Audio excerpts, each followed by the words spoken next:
হ্যাঁ, নওশাদ সিদ্দিকী মাথায় টুপি মুখে দাঁড়িয়ে, এটা আমার ভাই ধর্মীয় লিবাস।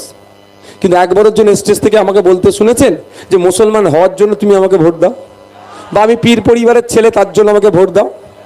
অনেকে বলে ধর্ম নিয়ে রাজনীতি করছে। যারা বলে আমি তাদেরকে বলছি ওরা চুনোপটি। একবার ডিবেট হোক, একদিকে মমতা ব্যানার্জি বসবে, একদিকে নওশাদ সিদ্দিকী বসবে। এটা আমি প্রমাণ করে দেবো যে মমতা ব্যানার্জি ধর্মকে সামনে রেখে ছাড়া রাজনীতির এক পা ফেলতে পারবে না, আর নওশাদ সিদ্দিকী শিক্ষা, স্বাস্থ্য, কর্মসংস্থানের বাইরে একটাও কথা বলে না। যদি আমি প্রমাণ না করতে পারি, আমি ওখান থেকে তৃণমূলের ঝান্ডা ধরে বেরিয়ে যাবো, তৃণমূল হয়ে যাব। ভয় লাগছে নাকি? হ্যাঁ, আরে ক্যাবিনেট মিনিস্টারের অফার ছিল, টাকা পয়সার অফার ছিল, 17খানা মামলা দিয়ে আটকাচ্ছিল, তাও তৃণমূলের ঝান্ডা ধরেনি। আর মমতা ব্যানার্জিকে আমি ভুল প্রমাণ করতে পারবো না? আর মমতা ব্যানার্জিকে যদি আমি হারিয়ে দিই কি হবে? এ বলো না বাবা, বলবো মা আমার, দিদি আমার 15 বছর বাংলাটাকে শেষ করেছেন, এবার একটু সন্ন্যাস নিন।